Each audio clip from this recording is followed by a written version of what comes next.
And good morning, everybody. This Thursday or morning, rather. It's hard to tell what the time differences that we have with some of our guests, but wanted to let everybody know we have Todd Newton here with us, Emmy-winning game show host, which we're glad to have with us. He's worked, I think it was Family Game Night that you won the Emmy for. That's correct, sir. Yes, back in 2012. And you also now host a podcast. Can you tell us a little bit about the podcast and about your guests that you may have? Yeah, the podcast. First of all, it's a pleasure to see you all. Thank you for having me on here. This is great. My podcast is called The Host with the Most, and we are a weekly interview show. I speak one-on-one with what I call fascinating people who are doing fascinating things. I've been doing the show about 5 or 6 years now, and it's wonderful because it takes me back to my radio roots. You know, I started my career in FM radio back in my hometown of St. Louis. And then I spent 13 years at E! Entertainment Television as a celebrity interviewer. So to be able to interview all these people that are talking about things that, you know, really interest me and I believe from what we can tell interest the subscribers, it's just a real thrill. And this digital world, as you guys know, is where you want to be. I mean, the freedom here is incredible. Definitely agree with that. Now, can you tell us about some of your guests that you may have had on? Well, I'll tell you, I'm really excited about my guest on next week's show. We post our shows on Tuesdays, and we're available on Apple Podcasts and Spotify, Pandora, wherever you get your podcast. But next week, I'm speaking with Jack Carr, who is a retired Navy SEAL and a New York Times bestselling author of the Terminalist series. His latest book, The Devil's Hand, just came out, shot right to the top of the New York Times bestseller list. And what's really exciting, you know, talking to him about his 20 years as a Navy SEAL sniper and then transitioning into civilian life was really interesting because all he's wanted to be since he was a child was a SEAL and a writer.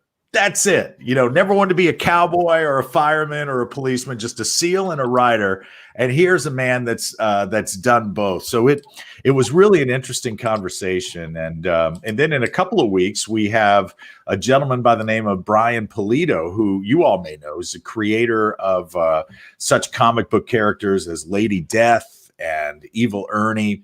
So pretty interesting stuff. We got some great folks coming down. I've got a show coming up on cults. I had never really jumped too far into that world, but I've got a journalist who's researched everything from Heaven's Gate to the Manson family to Sons of Sam, you know, rising again to the forefront of the mainstream because of the Netflix series. So we're talking about that and learning about that. And some of this stuff is enough to keep you up at night. Yeah. I have to say, one of the things that I love about this show is learning about the people that we have on and what they do, like the podcast that you're doing. So, I mean, it's a lot of great information and it soaks in right here. And it's like, oh, wow, I never knew that. Yeah.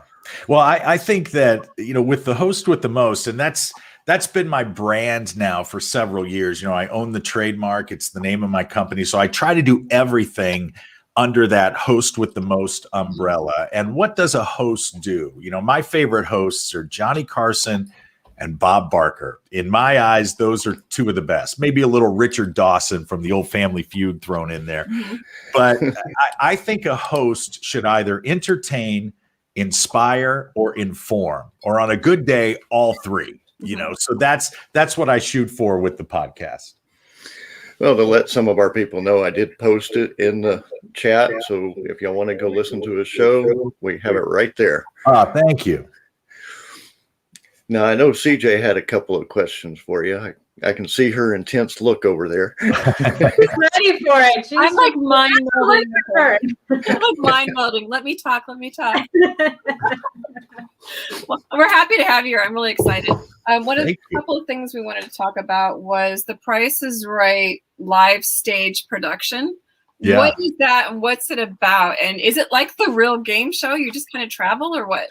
Absolutely. The Price is Right Live is a touring production of what is America's favorite game show. And I am so thrilled that we're kicking off our 19th year. Wow. Touring North America, the US and Canada. We kick off our tour in August at the beautiful MGM Casino up in Maryland in the Washington, D.C. area. We're going to be doing 3 nights up there.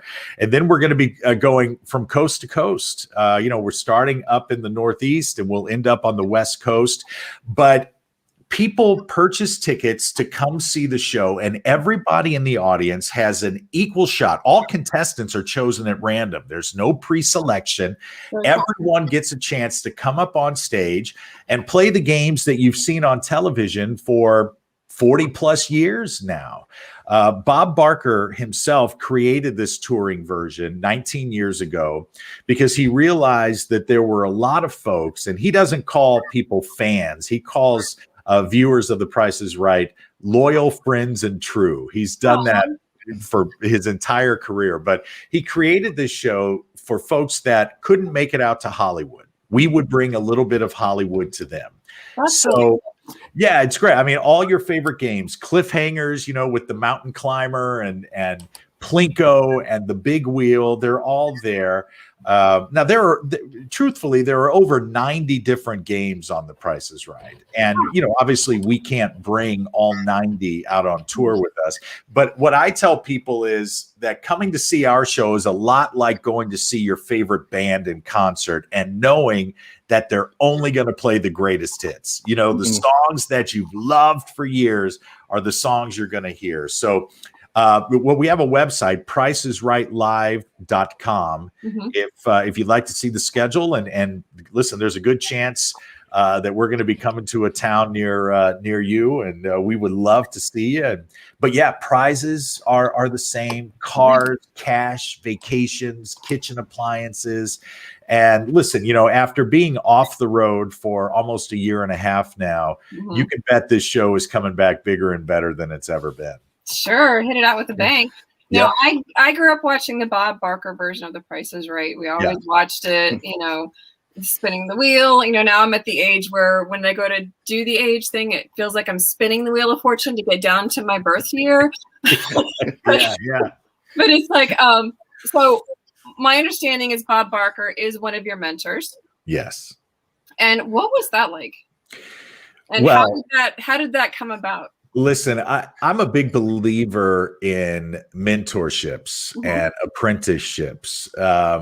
I think if you're really passionate about something, it behooves you greatly to find someone who has done it well and try to learn from them. Back in 2001, I was hosting a game show called Whammy, the all-new Press Your Luck.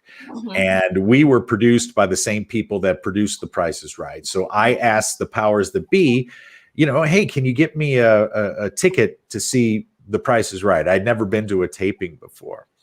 And they did. And then I asked the next day and the next day, and I would speak with Bob and spend time with Bob after the tapings. Not every day, but on the days that he had some time for me. And we would stand on the stage and we would talk about blocking, and we would sit in his dressing room and we would discuss things like, how to interview a contestant to get the most out of them, and how to create suspense through your verbiage and articulation and the power of a pause, and of course learning the games.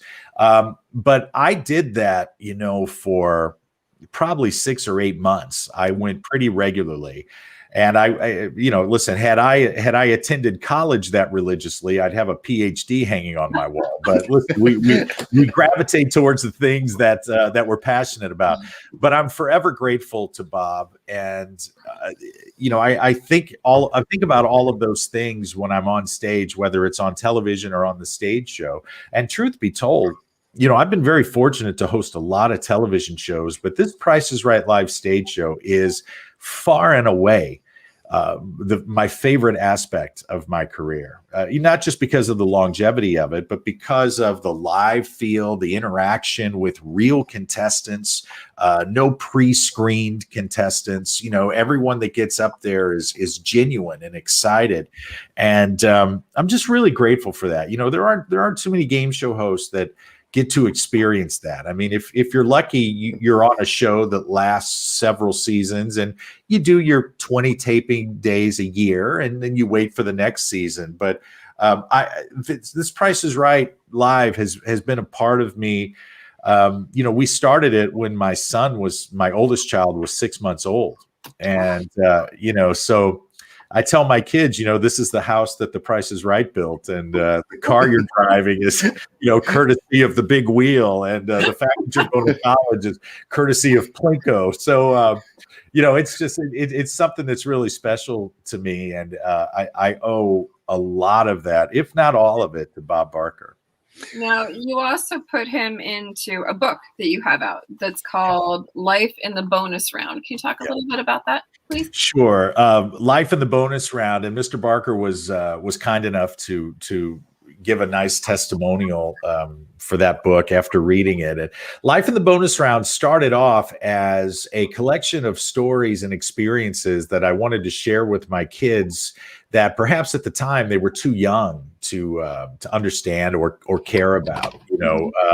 Lessons that I had learned through people that I had worked with, experiences that I had, and as Mark Twain says, there's no sense in touching a hot stove twice. So I didn't want my kids to touch a hot stove if their dad had already done it. Well, this collection of stories started to take the shape of a book. I wrote this book while I was on tour for The Price is Right. Not a single page was written at home. And the stories grew and developed, and I started, tapping into the expertise of people who wrote for a living. And I realized that I kind of had a knack for it, and it became very autobiographical and very personal and very therapeutic for me. Very, it's not a coaching book. I try to stay away from, the term coaching and consulting. It's just my story. And if people get something from it, I'm thrilled. If they don't, listen, dig a little harder, and hopefully there's at least a nugget or two in there for you.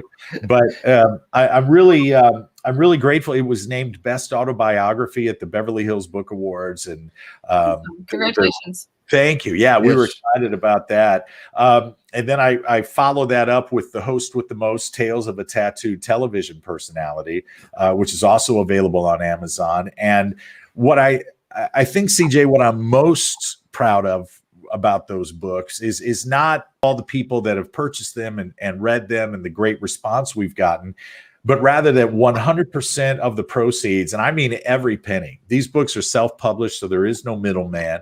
Every single penny goes straight to animal rescue organizations around the country. We're a big rescue house. We've got all of our dogs are rescues, and they've added so much to our lives. So I'm thrilled to be able to contribute there in any way I can. Awesome. Yeah. My books, a portion of the proceeds goes to different charities. Yeah. I think it's important. I love doing that.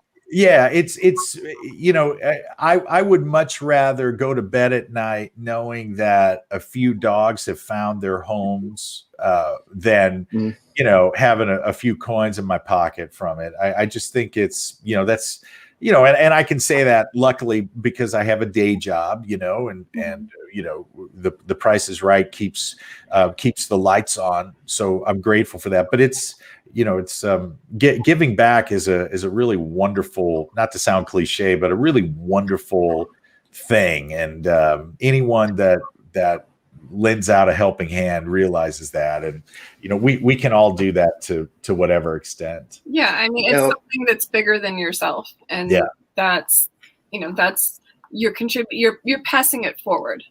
Yeah, and the greedy side of me, realizes that my dogs contribute so much to my life. You know what I mean? Mm-hmm. That I'd love to have other people experience that too. And they're just, and listen, a little bit of that is the Bob Barker help control the pet population message too. There are so many dogs and cats in our local shelters.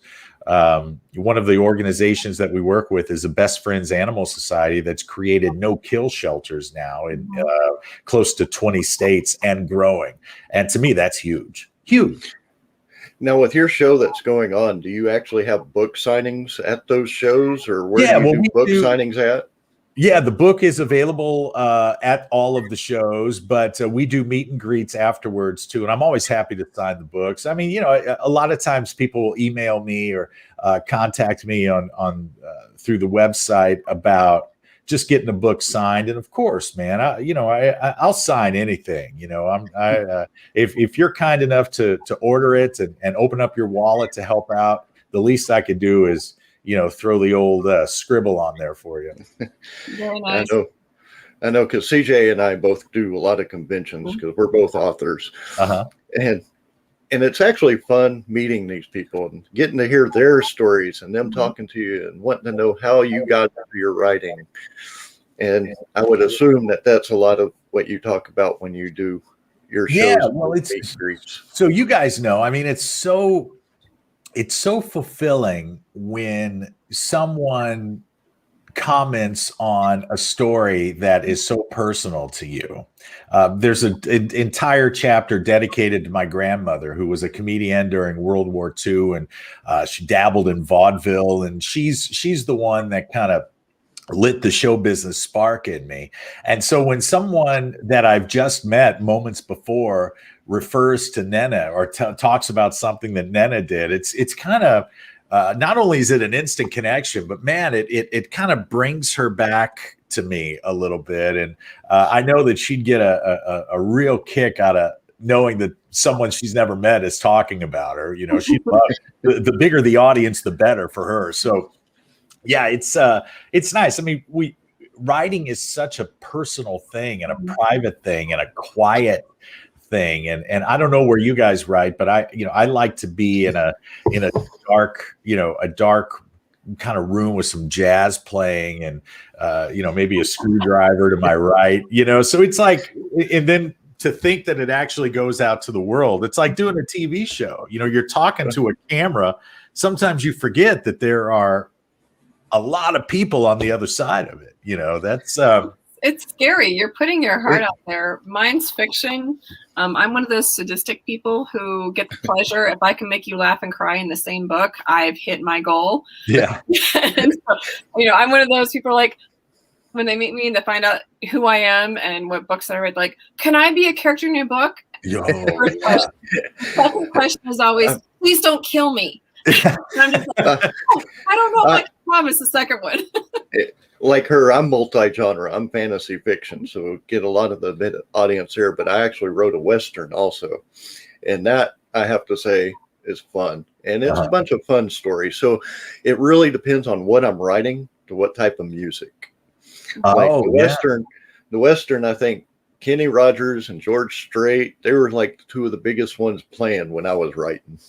So when you guys are creating a character, is there any degree of people you've met incorporated into those characters, or are they completely concocted in your sick and twisted brains? No, there are quite a bit. I'm one of those. Usually people are planners or pantsers. I'm a pantser. I sit down, pray, and type, and just keep a list of the characters.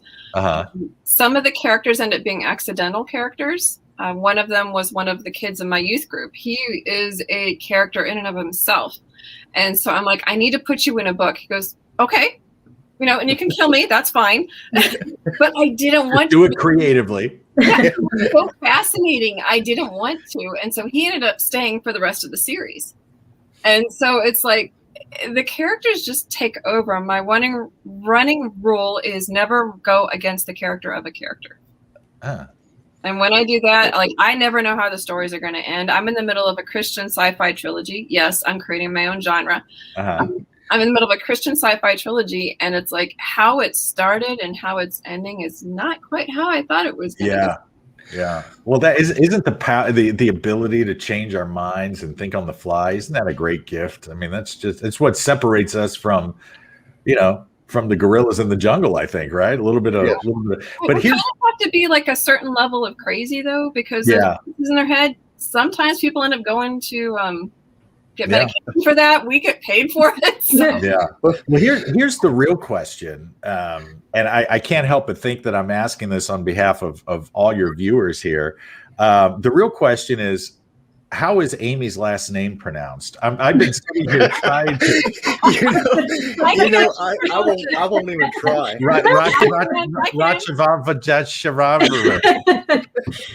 I'm sorry. I've been muted the whole time. I have 2 kids under 2 home, and when I come in here, they just go crazy. So that's why I'm muted. But it's nice to meet you. Hey, yeah, I live in College Station, so if you know the Texas A&M University, that's where I live. But my last name is Ravichandran. I married that name, so that's not my. I went from 4 letters to like, what is that, 13 or whatever, and so it's Well, it's funny. It's funny you mention your kids, because when I was interviewing Jack Carr, the author that the show for Tuesday, he was telling me that the kiss of death is closing the door. Once you close the door, you're asking. If you leave it open, they couldn't care less what you're doing. But once you close, they got to know what mom's up to in there. Yeah, I mean, I have my camera right here, and I just see, my 23-month-old pretty much, and she's gone through my clothes. So I have clothes all over my living room, and I'm just sitting here like, oh Lord, like, oh my gosh. And my 9-month-old is asleep on a blanket that, her sister pulled down. So it's a hot mess in my house. So I'm sorry I've been muted this whole time, but I didn't think you'd want to hear kids months and 9 months. Wow. Yeah, they're 13 months or whatever apart, 13 months and like 2 weeks. So it's a hot mess at my house. So that's why I haven't talked a whole lot, but I didn't think you'd want to hear kids like screaming in the background, because before you got on, I mean, this is just welcome to my life. So before you came on, my almost 2-month-old was banging on the door. You can ask Greg and CJ. She just wanted to come in. I'm like, sounds like someone wants to come in desperately. Yeah, it's fun and chaotic at my house. So sometimes I get to talk a whole lot, and other times I don't. But it's awesome. Thank you for coming on. It's awesome in case I don't get to, do that again. I do have a question, and it is kind of left field, but it's just interesting for me. I just am curious, what was the first tattoo that you got? Because I see the one on your hand, which is gorgeous. And so I'm just interested in what was the first one that you... Well, thank you so much. I love the art of tattooing. I am not a tattoo artist, but I love the permanence. I love the commitment. I love the artistry. I tend to gear towards the traditional American style of tattoo. They call it the Sailor Jerry style. A lot of hearts, a lot of arrows and things like that. I've been tattooed in 12 different countries, which is kind of cool. Japan, Thailand, France. I love it. My first tattoo was a 3 hearts right up here with my kids' names and my grandmother's names. And I put it way up here. I got the first one about 20 years ago. I put it way up here so that I could cover it with a t-shirt. And then I needed to get one over here to kind of even it out. Mm-hmm. Well, then I started to get kind of cocky. So I went down a little lower over here. And of course I had to go down a little lower over here and even it out. And now I've got over 100 tattoos. And I say over 100 because I just stopped counting.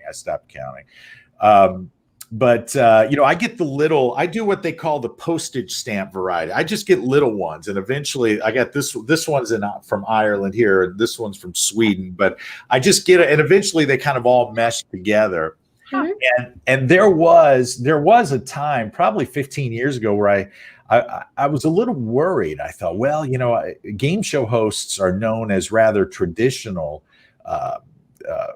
characters, the suit and tie, the white teeth, the stupid grins, and I thought, well, I hope this doesn't affect my career. But what I soon found was that I had casting agents and producers asking me to wear things that showed the ink, and I've never once had anybody ask me to cover it up. And now, look, I mean, for the past 5 or 10 years, tattoos could not be more mainstream. Everybody's got them, and they look really cool with a suit, with a nicely tailored suit. The tattoos look really cool, and it seems the more gray I get in my hair, the more they tend to stand out a little bit. So it's kind of all meshed together. But yeah, the first one was tucked way up here, but now it's surrounded by birds and waves and. Well, I would think that it would actually relate to the people who come on the show also, because Yeah. a lot of them do have the tattoos. So it's actually a kind of a relating thing. I think you're right. I never really thought of it that way, but yeah, I mean, when we do any kind of show, I guess a podcast, a streaming show, a television show, radio show, I guess our number one goal is to connect and to establish that rapport. And yeah, I mean, I forget what the number is. We did a show on with this incredible Japanese tattoo artist who does what's called the taburi style, the tapping. And I had some of that done when I was in Japan, and I think tattoos, they open up conversation, they create dialogue. People who don't have any want to know what it's like to have some, and people that do have some want to know what your story is. So it's Amy, do you have any? I don't. My husband has 2. He has a cross down here on his arm, and then he has a big panda that he says is his spirit animal. So he has that. But when I lived in Houston, one of our good friends owned a tattoo shop that does traditional tattooing, and so he had a bunch, and it was always a fun kind of conversation with him because we didn't have a whole lot in common, and so it was nice to kind of ask him about different ones, and there's always like a story that goes along with each one. I mean, even if it's small, like you were saying, and so for me, it's fascinating to kind of get the purpose behind it because they look beautiful and they're colorful, or some are just black and white and they're elegantly done, but there's always a heartfelt, like, sentimental value for them for each one that they have, and it's their way of expressing it. And so you're right. I mean, and some of my favorite experiences while being on tour or traveling for a television show has been, finding a cool tattoo shop in a cool part of town and walking in and just meeting an artist, because, for me, not every tattoo artist is a great tattoo artist. Right. So, and you really have to gel with that individual. If you're going to sit in their chair for 2 hours and let them work on you and trust them to create something on your skin, there's got to be a little bit of a relationship there. And for them, how many times will a game show host walk in? You know what I mean? So we always have something to talk about. And so I've really, I compare sitting in a tattoo shop to when my grandmother used to tell me about going to the beauty salon and sitting in there under the hair dryers with all of her girlfriends. It's kind of the same thing, anything goes conversation wise. And it's, some people buy T-shirts when they travel. I like to get a little something thrown on my skin. So it's been a nice collection. And it's anytime, I'm an art collector. I just choose to carry my art with me. Such a good way of looking at it. I actually haven't heard that one before. A lot of them are like, it's my way of telling my stories, like when my kids ask and stuff like that and remembering it. But I like your way of saying, you're an art collector and you just want to show it off on your skin, So I think that's a good way to look at it. When you have over 100 tattoos, not everyone has a story. Sometimes I would, maybe the story is I was in Omaha, Nebraska, and I had 3 hours to kill before we drove to Tulsa. You know what I mean? And I just thought, let's go in here and, throw that little nautical star on me. The majority of my tattoos have been done in Key West, which is kind of my second home. And I tend to really let my hair down while I'm down there. That's where I really feel truly relaxed, when it's just me and the kids and a cold drink or a cup of hot Cuban coffee, just looking at that beautiful ocean. I mean, that's kind of my happy place, I guess. That and then when you venture over into the Caribbean, but the majority of mine come from down there. And I've got this old sailor boy, this salty old sea dog down there who his shop ain't the sexiest and he's not going to win any awards, but man, I could sit in that shop for hours and hours and hours. I just love that. Actually, I got all three of mine are in California, 2 in Ocean Beach and 1 in Alameda. Oh, okay. Yeah. Sounds like he would be like a fascinating character for a book. Well, a tattooed game show host, I absolutely agree. I think that would. I think that just don't kill me. My power can be persuasion, or he could blind people with this pearly white game show host smile. There you go. Yeah. One of the things I did want to ask is, we asked this with most of our guests, is how did the pandemic affect you and all that? Positively. And what I mean by that is, look, obviously it broke my heart that we had to cancel so many Price is Right shows. Truly broke my heart. I mean, we, like I said, we did the show in Des Moines. Next night we were supposed to be in Chicago, and the governor, put a ban on all mass gatherings. And so they said, we're going to fly you home and just sit tight for a couple of weeks until we figure this out, and several months. Yeah. But what it did do is it allowed me to just be home with the kids. And, I love my home. My home is it's my place. It's, and I think it allowed, my house has never been cleaner. I'll tell you that. It allowed me to do a few of the odd jobs that I just hadn't gotten around to. But professionally, it allowed me to focus on the podcast and the YouTube channel, which I truly believe, and I don't have to convince any of you, but I truly believe it is the future of the broadcast industry. Especially, podcasting, coming from the world of commercial radio. Commercial radio is all but dead. And I've got a lot of friends that still work in radio who would probably want to agree or disagree with me, and they're certainly entitled to do that. But you'll never convince me that there's any reason that today's consumer, and that's what our listeners are, consumers, they're absorbing our product by either giving us money. My podcast doesn't cost anything, but they are giving me their time, which is at least as valuable as money. Today's consumer should not have to sit through 14 commercials an hour. And, with streaming music and the variety of podcasts that are available, they don't have to anymore. Everything is on demand, as it should be in 2021. And the main argument with podcasting is the flooding of the market. How everybody's got a podcast is the main criticism. And I say, well, good. If somebody wants to, sorry, my dog's crawling out from underneath me here. If somebody wants to have an outlet for their thoughts or their creativity, they should have that. The cream will always rise to the top. The best produced, the best prepared shows will always gather the most eyes and ears. That's just the way this industry works.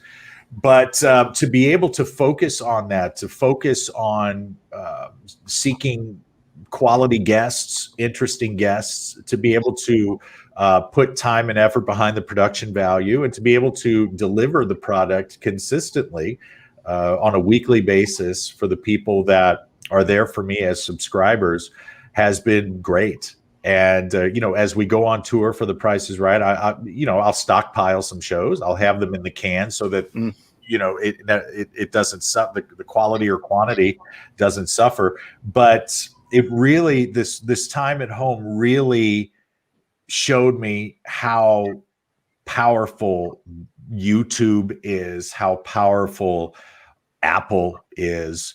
And I just, it made me fall even deeper in love with the digital medium. Yeah, this is my second podcast. I actually have the Journey is Real podcast, and I do the same thing you do. I pre-record it and I put it up literally every Tuesday. Yeah. Some specials on Thursdays. But it's like when Greg came up with this one, I'm cosplayer. So I'm like, hey, yeah, let's do it. Let's have fun. But it's like the beauty of YouTube is it gives people a voice that may not otherwise have that option. So I'm with you. Right. And you know what? Go ahead and flood it because somebody needs to hear what you have to say. Well, and look, YouTube is king. I mean, I'll be a fan forever. But you're talking to a guy who throughout the 90s and the early 2000s, if I had an idea for a show, we had to schedule a pitch meeting and go in and sit down in a conference room with network executives, some of them in their early 30s who had only been working in television for 5 years, and we had to seek their approval, and that was just the game. That was what we all signed up for, and that's how it was played. But all of a sudden, here comes YouTube, where it's my idea. I'll decide how long it runs. I'll decide when it goes out to the world, and all the credit or all the blame will fall on these shoulders right here. But if it doesn't work, I'll sit down and I'll tweak it. I don't have to worry about someone canceling it. I don't have to think about ratings. I love having that creative control.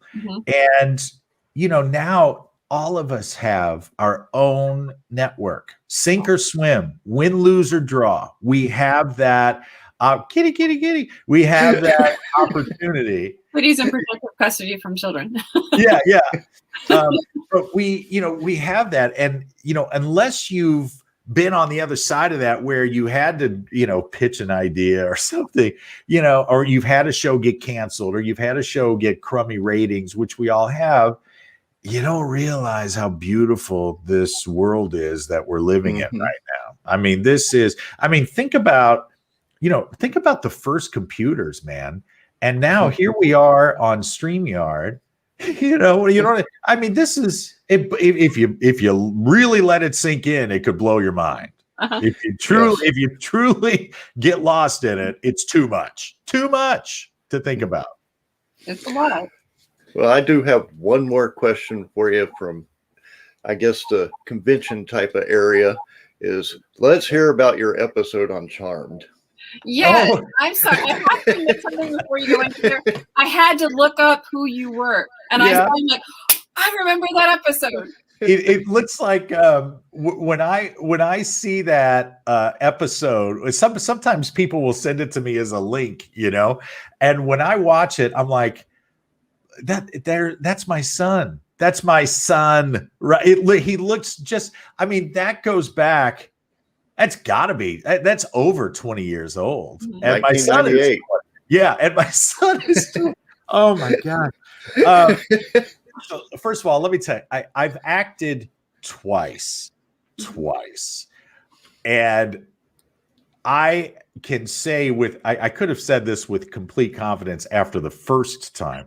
I am no actor. Hosts don't make great actors, and not all actors make great hosts. But when it comes to pulling off the role of a news reporter or a news anchor, 3 times I've acted. And then I played a beauty pageant host. That I can pull off, because if I recall, it was on teleprompter. And I just remember, doing the audition, getting the gig for Charmed, and I had to go for a wardrobe fitting. And when I went for the wardrobe fitting, I showed up, and I remember telling them, I'm like, guys, I have suit. I can just bring a suit, just, oh, no, union thing, it's got to be done. I'm like, okay. So I showed up for the wardrobe fitting, and the wardrobe stylist handed me a few different suits, and she goes, all right, let's see how those fit. And there was a female kind of who had a small part in an upcoming episode there, and she was changing right here, and I was supposed to change right here, and there was no curtain, nothing. No. But actors, they don't care, and models, they're completely oblivious. It doesn't affect them at all. But me, I'm used to having a dressing room, or like, and I'm like, oh, you gotta be kidding me. But I did it, and I don't remember anything about the taping. All I remember is that humiliating wardrobe fitting when I had to stand there in my boxer shorts in front of some beautiful young starlet, whoever she was, and a wardrobe stylist. It scarred me for acting. I think it kept me from taking any more roles, and I'm sure I would have gotten an Oscar at some point along. I would have said, "Can I at least go change in my car or the bathroom down the hall?" There was no bathroom. It was the back of the wardrobe stylist was set up in a trailer, so it was just a big back of an 18-wheeler. It was. Everything about it was ugly. Turn something. Everything was ugly. It's just one of those moments in your life where you just have to say, you know what, screw it. In 15 minutes, this will all be over, and I'll be going through the In-N-Out drive-through. That's how I got through it. Oh, Lordy. Amy, did you have any other questions while you're muted over there? I told you it's a hot mess at my house, but I want to say the question that I have, and you may have already answered it, I guess I'm looking for a more kind of in-depth, is how did you get started in being a show host? How did that evolve for you? Well, I think it stems back from hearing my father laugh at Johnny Carson's monologue. Mm-hmm. I'd be in my bedroom asleep, 12, 13 years old, and hearing my father laugh. And my father was still is. I mean, he's a laugher, but there was a special laugh that came from Johnny. And I realized by watching Johnny in my teen years and later Bob Barker that these guys were entertaining millions of people by just being themselves, or a slightly exaggerated version of themselves. So you had that on one side, and then you had, as I mentioned, I grew up in St. Louis, and St. Louis back in the 80s was just this incredible music town, live music town. You had the blues from the banks of the Mississippi River, but you also had these great rock bands. And so radio was really powerful in St. Louis. So it attracted the top FM radio personalities of the day. They all wanted to work in St. Louis. So I got to listen to these guys, and I'd be glued to my radio, not because of the music, but because of the voices that came on in between, male and female. And I wanted to be that. I wanted to be whatever Johnny Carson was doing on TV, and I wanted to be whatever these guys were doing on the radio. So my career just kind of veered towards radio. And that's the only reason I went to college, was to get an internship, and work at a college radio station. And I finally found one that would hire me. They put me on from 1 a.m. to 3 a.m. a few days a week. But man, I thought I was, I thought I was in New York City, on the most powerful radio station in the country. But that allowed me to host, to really develop an on-camera or on-air persona. And television-wise, I had done some local stuff in St. Louis, but it was E! Entertainment. They're the ones that brought me out to Hollywood in 1995, early 95. And at the time, the network was much, much smaller than it is now. There were only 4 or 5 hosts, and we got to do all of it, from the red carpet at the Academy Awards and the Grammys and the Emmys, to movie premieres, to Talk Soup, to the daily news show. We did it all. And we had a wonderful CEO, a wonderful president by the name of Lee Masters, who allowed us to fall on our face and try things and fail. Because the real value in that is as valuable as finding what works for you is, finding out what doesn't work is equally as valuable.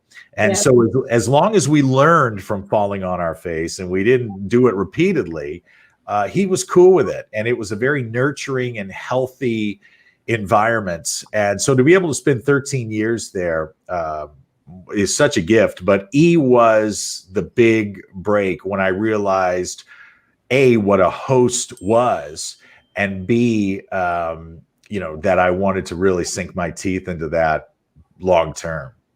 Nice. That's CJ? awesome. I just want to thank you for coming on today and being open, and just your personality is just as big as you are. And so I appreciate you being, just being you and coming on and relaxing and being real.